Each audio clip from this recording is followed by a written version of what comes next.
Hello again. Thank you for joining me for Stigma-Free Learning Live with the Stigma-Free Society. Welcome to the bi-weekly Facebook and YouTube live event hosted by the Stigma-Free Society and myself. My name is Samara Liberman.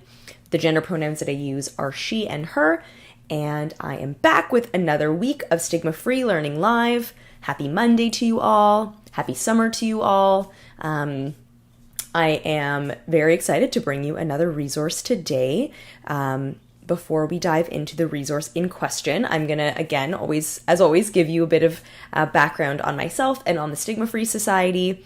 I really want to encourage you to take a peek at the resources that we have on the Student Mental Health Toolkit. If you aren't familiar with that website that we offer, it is an online resource that is entirely free, and it has some incredible downloadable resources, lesson plans. It has a glossary, the Stigma-Free glossary, and a bunch of other stuff that's pretty amazing and pretty important for the times that we're living in, and for having conversations around mental health and stigma, and figuring out ways that we can best communicate about those things with young people, how we can cope with those things ourselves. If you're a parent, guardian, or caregiver, there's a section for you. If you're an educator, there's a section for your mental health as well. So we wanted to give you a nice holistic perspective on these topics from the perspective of anyone who is a stakeholder in a student's life. So very cool resource, very accessible resource. It's all online. It's all there for you. So if you go to studentmentalhealthtoolkit.com, you will find all of those resources. So who is the Stigma-Free Society? Well, we are over a decade-old Canadian registered charity that is working at reducing stigma of all kinds with a focus on mental health. And the way that we do that work is through preventative education. So the resources on the Student Mental Health Toolkit are all designed to be preventative educational resources that you can use with young people, or you can use with yourself, like I said, to kind of learn more about ways that you can cope with mental health challenges. And we feel like the best way to reduce stigma is by talking about these things, is by talking about mental health and mental illness, and kind of normalizing those conversations so that people don't feel like they can't talk about things that they're going through, or they can't share when they're having a hard time. So check out the Student Mental Health Toolkit, and you can learn more about the Stigma-Free Society on our website as well, stigmafreesociety.com. If you have any questions about the work that we do, or you want to get involved in some way, you can leave me a comment and I will get back to you, and we can have a conversation about any of the resources that we have, our websites, our toolkits.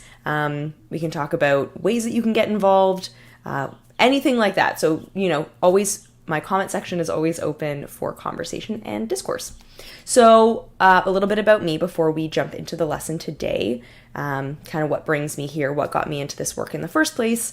I have a bachelor's degree in equity studies, I have a master's in teaching, and I have a professional development certification in early years mental health. So lots of different intersections of my passions that go into this live event and go into the resources on the Student Mental Health Toolkit.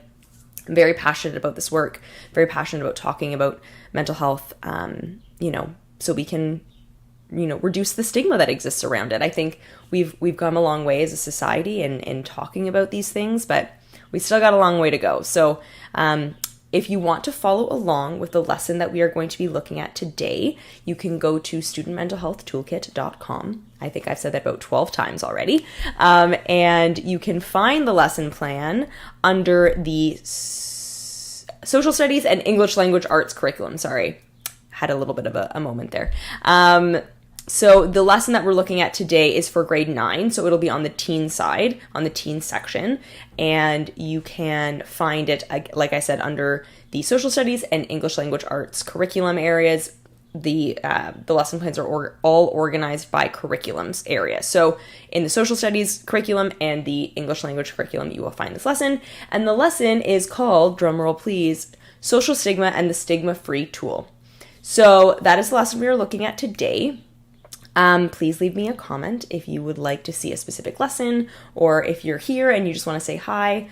I'm really, really friendly. I promise I will respond to your comment. I always do. I always love engaging with people on these videos. So chat with me. I'm here to talk. I'm here to answer questions, and I'm very open to your feedback. So the lesson for today begins with a definition of social stigma, which reads, social stigma is defined as a severe social disapproval with a person on the grounds of a particular characteristic which distinguishes them from others in society. Example would be mental illness or physical disability. There's a bunch of other ways that we can experience social stigma. Those are just 2 examples. Experiencing social stigma can lead individuals to feel isolated, judged, feared, insecure, and so many other challenging emotions. It can impact people's experiences in reaching out for mental health support and can exacerbate existing mental health challenges for folks who may have them. Social stigma can also impact people's experiences with internal stigma.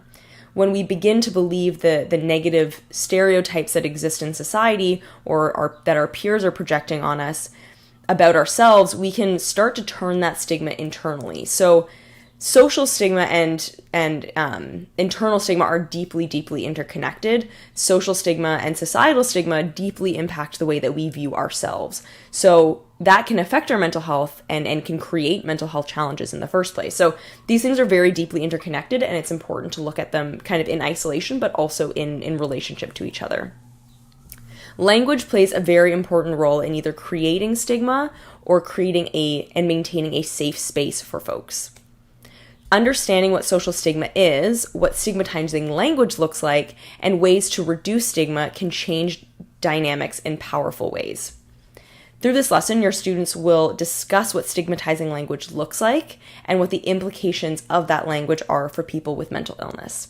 So we are looking at social stigma kind of generally today, but we focus specifically on the stigma that exists around mental illness because we want to kind of hone in on a specific type of social stigma to kind of really ground the understanding of what it is for your students. So they will also use the Stigma-Free Tool on our Stigma-Free Society website to learn about their potential biases and to work at living a more stigma-free life. So as I said, the curriculum areas are social studies and English language arts. The social studies curriculum looks at how people can be impacted by systems and larger groups. There are a lot of ethical considerations wrapped up in this aspect of the curriculum that connect really, really well to this lesson and to the discussion of social stigma. And the English language arts curriculum connects to the critical thinking component. Ooh, that's hard to say. Sorry, I lost my spot. Connects to the critical thinking component of this lesson, where students will interrogate language and look at how language might be causing harm for people. So the video that you're going to show your students it's pretty short, but it's a really great job of explaining stigma. This will give your students the foundational understanding of what stigma is and what social stigma is. It also focuses on language and how stigmatizing language can impact people with mental illness and mental health challenges. So the guiding questions that you will ask after watching the video with your students are, based on the video, why does stigma exist around mental illness in our society? What are some of the ways that social stigma impacts people with mental illness? Aside from mental illness, what are examples of things that are stigmatized? And how may language contribute to stigma? So after you watch the video and have this discussion with your students, you are prompted to share the definition of social stigma with the students that was introduced in the overview of the lesson. So it's copied again down in this part so you can read it to them and share it with them. Ask your students to reflect on what this definition means and to focus specifically on words within this definition, such as severe, disapproval, and other. So we want to kind of focus in on the words that are stigmatizing in this definition or can relate to the stigmatization involved in social stigma. So discuss with your students what emotions these words elicit for them. Have them reflect on what social stigma might feel like for someone experiencing it based on the emotions that this definition evokes. Next, in order for your students to better conceptualize what social stigma is, have them come up with some examples. To get them started, you can use the example of someone being excluded from a social situation because they aren't dressed in a way that is perceived as being cool. this might be an example of social stigma based on socioeconomic class.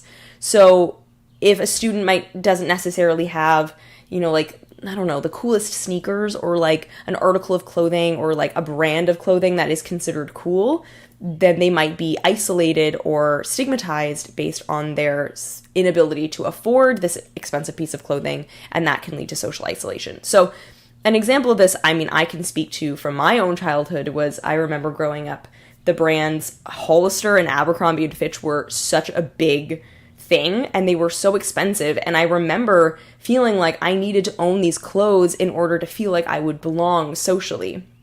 But if I wasn't able to afford those clothes, and I was, judged, or I was isolated, or, not involved in social situations because I couldn't afford them, that would be an example of socioeconomic stigma.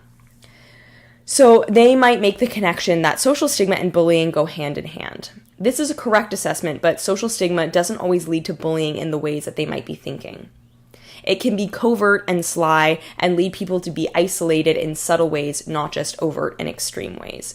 So I think when we think about bullying, we often think about like the most extreme versions of bullying, which are like, physical and verbal abuse, or,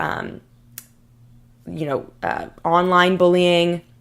But there are so many ways that bullying can be done very covertly. So yes, social stigma and bullying do go hand in hand, but it's important to look at it from that nuanced perspective and to share with your students that, it might be those kind of explicit, overt ways of isolating someone, but it could also be really subtle and really based on the language that people use and the way they talk to each other and the way that they talk about each other. So you are then prompted to explore the impact that language has on the way that we view groups of people. Discuss with your students that words carry a lot of weight when it comes to stigma. As the video suggests, certain language that we have adopted into our everyday vernacular can contribute to the stigma that exists around mental illness. Have your students brainstorm some of these words that could be stigmatizing. For example, the words crazy or psycho being used kind of just describe somebody else, or just, the way that we use those words can be very stigmatizing to people with mental illness. They can do this brainstorming activity as a whole class, or in partners, or in small groups, whatever you see fit. Once they have brainstormed this list, discuss with them why these words can have negative implications for individuals with mental illness, and how using words like this can contribute to social stigma that exists around mental illness. You can explain to them that this is the case for people with mental illness, but it is also the case for other groups as well. Language can be very inclusive or exclusive. When it comes to things like gender identity, sexual orientation, race, disability, and a lot of other groups and identity categories, the way we speak about each other has a huge impact on the way that people are treated within our society. Language often grows and evolves over time. Words that were at one point appropriate to use to describe somebody else or a group may no longer be the inclusive way to refer to somebody from that group. It's important that we acknowledge this and avoid using language that stigmatizes others and contributes to the experience of social stigma.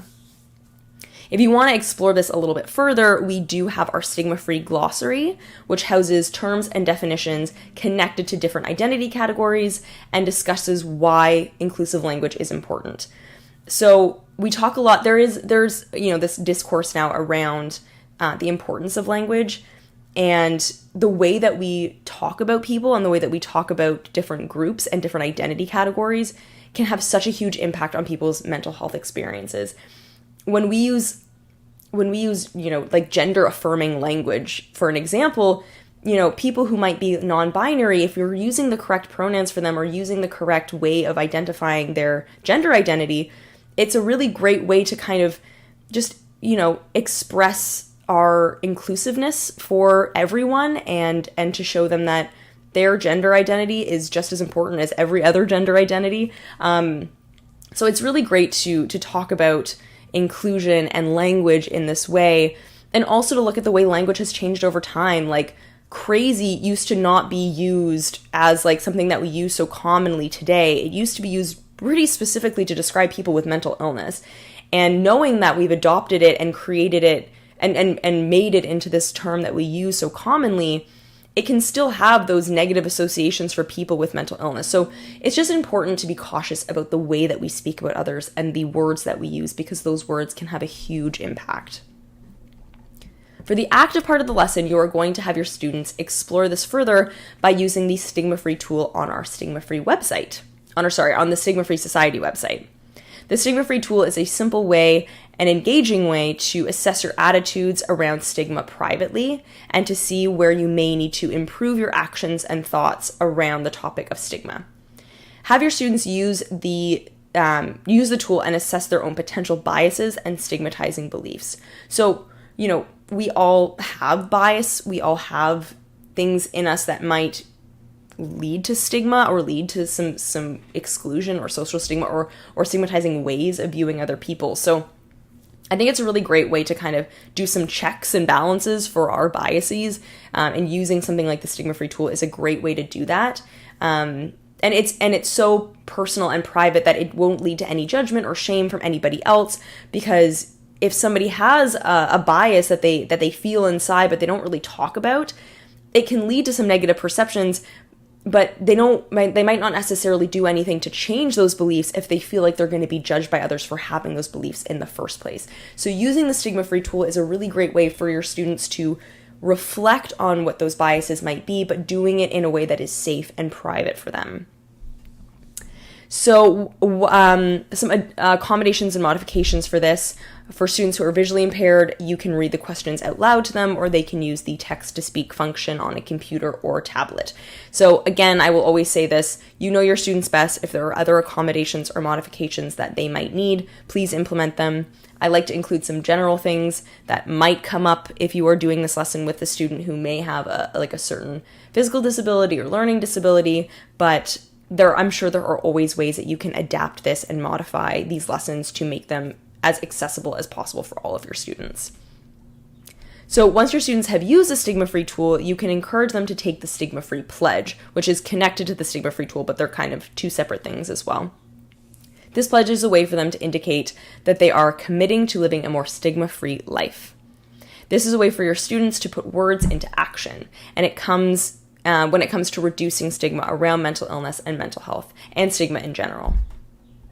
So for the lesson closure, use some time at the end of this lesson to reflect on what your students have learned and what they plan to do differently now that they understand the implications of social stigma. Share with them that stigma can greatly impact people's lived experiences or people's experiences generally, and their self-perceptions. When we work towards living a more stigma-free life, we are committing to ensuring that we are not contributing to these negative experiences in any way.